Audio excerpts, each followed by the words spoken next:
Duakera ilmi Mariami wasmuira ilmi Mariami kada jurbar imbe ko yitti jurbar umata salata umata safun be khanaf janna olis kaatani kulu fakkaatani nama jala deemtani akka seexana wulwul jettan kunni jechuudha sini gale min mattamat ana raayille taasoo barbaadu maalifin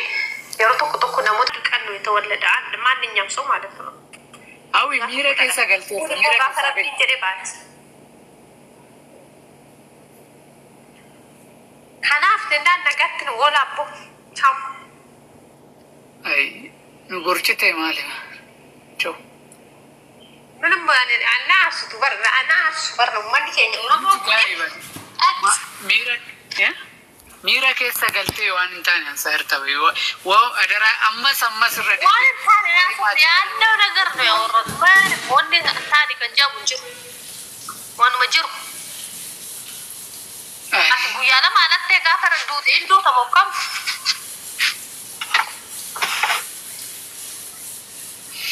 harka caalani ugayo dubbanne guma nama kana baaso so taane shirata afiya kana qojjette nestessa media ratti tessa ara waan nama kufalchisu way waan sammu keessan iko deemati ilaala tattabadda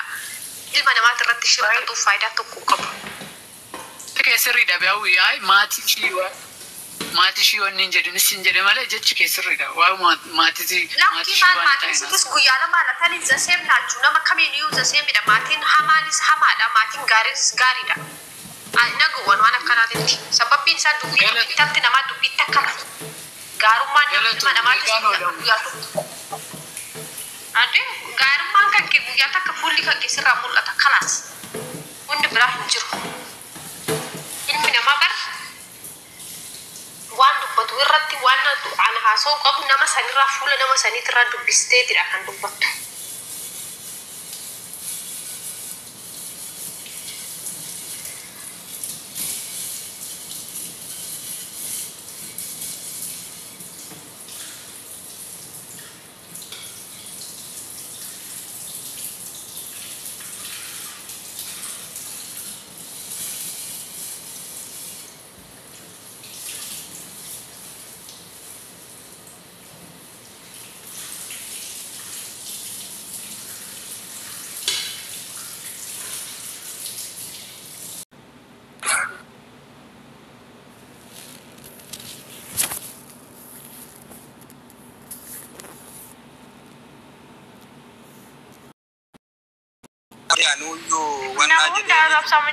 social media irratti kabeekame barmucaa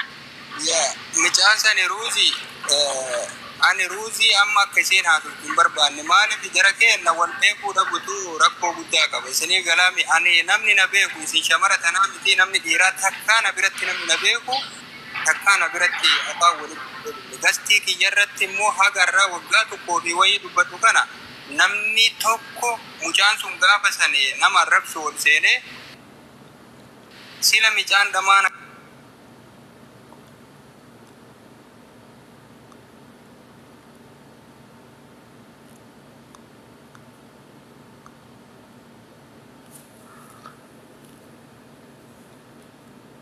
manna maarabsa walani maana naarabsaan ulle sibiratti sababa kiyyoolin lolleeni atu gastii uummataa keessatti amma gastii uummataa keessatti akkamitti haasaya nama lamaatitti deebiftanii jettan an kana dhibeessa amma laala amma ajandaan warqaa geeddaruu jechuudha irratti haasaa jirru diinni biraatu walitti ta'uu jechuu as keessatti isin waan akkasii haasa'uun an waan dhiisaa bakka taa'ee dhiisi jechuu dhiisi taa'ee rakkoon irraa qabdu dhuftee keessanaaf hidhatu dhiisaa bakka gara yaada keessanii deebiina ani sinirraa gadi bu'a asin naagu dadhabde immoo jechuun taa'ee obboleessa kiyya taa'ee irraa guruu nageessuu hin dandeettu abiibti yoo asitti na argitee gubatte jechuu iyyaa yeshin xiqqaatta yaallishin jee ምንም አታመጭም እኔ ደግሞ በቢሎ ካወጣሻለሁ ከቤቴ እንዳወጣሽ ከዚህ ማወጣሻለሁ እሱን ዋቂያን ሱካር ቀባቢ dinatuge hawi walitti sinaraarsa nama biraati irratti wannoo jettanii akka namantuu ileen beeka isilleen bakka haadhatu kan san numarri keenna haadha qabnaa namni mucaan sun baay'isawwee micaa akkasiin agarran gaafa duraan beeyta sii miti amma karakkoo qabu isilleen sin himanne Gasti sente natti tajjirti kalee sanatti sente naan keessa walitti sin araarsaa asirratti waan tokko dubbachuu hin barbaadu hagana maaliif amma dubbattee iyyuu na aarsanii asirratti wanne gasti uummataati gastiin kun jara kennaan gastii nama dhuunfateef hin banu asirratti waan biraa tokkoo fi tokkoof hin banu gastii sabaa gastii sabni keessatti mari'atu qofa kan hin banuuf nama dhuunfaa wanni tokko iyyuu wannoon jedhu akkasitti beeka. Bakka biraatitti waan bakka biraatitti haasame gastii uummataa keessa fidanii haasawuun xiqqeen hagas ilaala waan bakka biraatitti haasayame isaanumtu addaan fagaatuun qaban taa'iroo isaanumtu addaan fagaatuun qaban modeeta sabaatitti araarsi keessanati isaanin araarsa rakkoo tokkayyoon ta'u araarsi namni yoo aare wanni jedha akka mufannee hunda isaaniitu awusha intalarsillee roozillee ayyan taa'iroo tokko waatti dubbachuu barbaada isaan lamaanitti tokkomaayyuun hayyamu waan isaan lamaaniif tokkomaatu waanuma tokkoyyuun hayyamu lammatillee gastii kanarratti namni wal dhabdanii jettan dhuftan jennaan akka nama wadaaja seenee wadaajen beeytanii wadaaja biyyatti kadhatan san du'aayi yoo dhufee jedhe abbaan namni wal dhabellee yoo jiraate tuttufee akkasitti seeneedhaan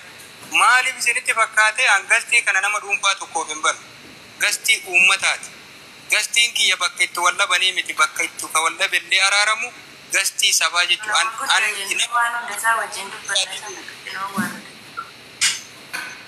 an nama kutaatiyyuu miti nama lama dhiisati nama Oromoo guutuu wal qixxutti wannoo jedhee jedhu tuttufaati dhufaatii seenaa nama wal dhabdanii yoo jiraatan manatti gala hagasuma kan danda'u walitti isin araarsa garuu waan hin dandeenye kunkolitani akkasi kanaaf ani as keessatti dhiifama narraa ta'aa sirumaayyuu haasayuu hin fedhu as keessatti waan nama dhuunfaa sirumaayyuu haasayuu hin fedhu akkasitti yoo laaltan dogongorta dhimma agasii hin qabu ani jara kenna walin beeyne malee amma hawwiin na beeku kanas darbee jira bar dhiifama namni dogongoruu waanuma jiru haasa'amee jira kun irra darbuu qabda kanas haasa'amuus hin qabu siigalaa miti kana walis hin beenu afoon halillaahii dhiifama guddaa namni badii waanuma jiru balleessinee jira irra darbuudha bakka jechuun haasa'amuuyyuu hin qabu haganaayyuu jechuudha dheeressullee maaltu barbaachisa anaafisilleen eessa ol beeyna ani siin beeku isiin nan beeytu siigalee ani wanni na aarse isiin quba qabdii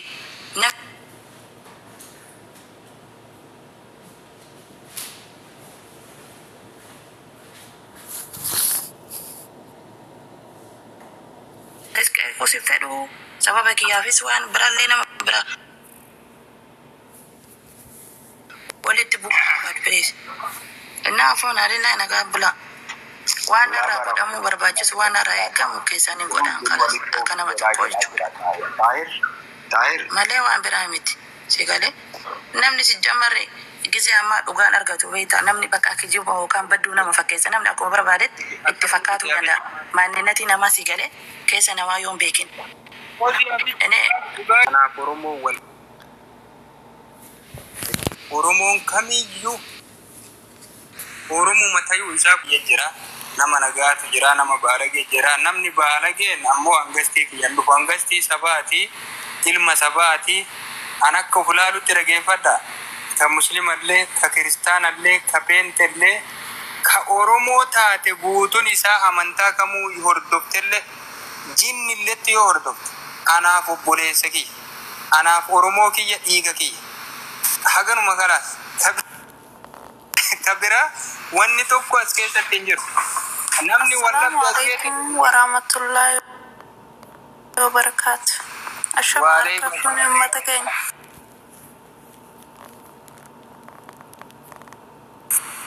وعليكم السلام ورحمة الله وبركاته كبيرة أنا رجل أما يروح أنا أنا ما تانتي كنا ركز فهم معلم كان يقول لي بتعني مالي بكدي مروجة وجدت إيش هذا كبرات دقيقة كان نمني دائم نمني قدام كسمون صار دائما دبتها أك bakka ajandaa bakka bu'aa wayii qabannee wayiin fooloo barbaadaaf wayiin laayikii barbaadaaf wayiin beekamtii barbaadaaf kun beekamtiin saba keenya irratti osoo hin ta'in kan biraarra ta'uu danda'u qaba.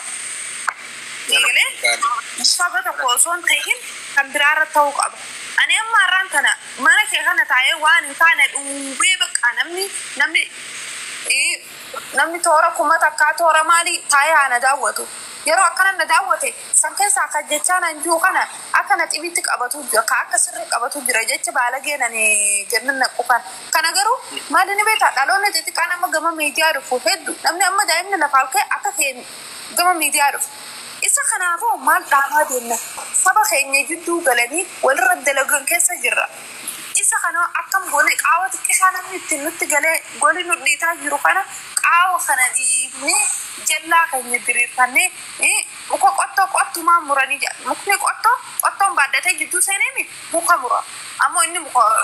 mukumaa beekadhu akkas ta'u jira. Akka akkas hin taane namni fedhe waa jalaa barreessu barreeffama sangoon kumallaaliin kaasu guddaa malee basate.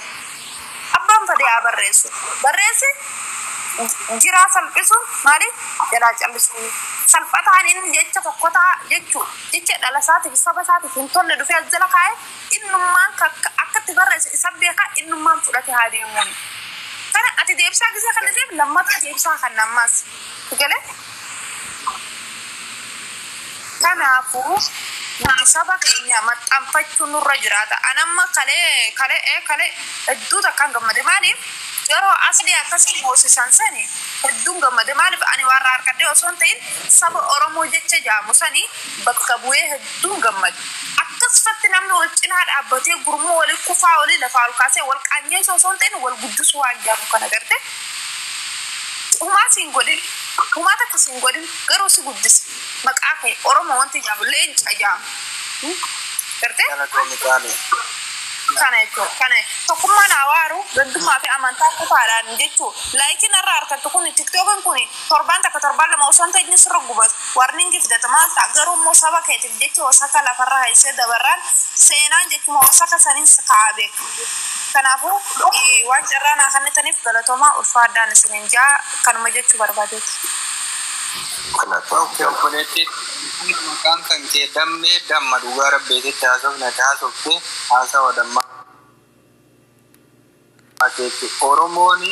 akka fakkeenyatti kaleessa argisiisee jechuudha. Uummanni wacee nama 100,000 fi wayii nama tokko dhuftanii jedhee akkasitti gurbaan boo'ee jedhu sana agartaniimi tokkummaan Oromoo hagas namatti agarsiisee hagas dhiina naasisee jira jechuudha. Wanni irraa dubbataa jirrullee waanuma kana gastii kana keessatti wanni isinitti dhaamatu ilmaan ayyaa.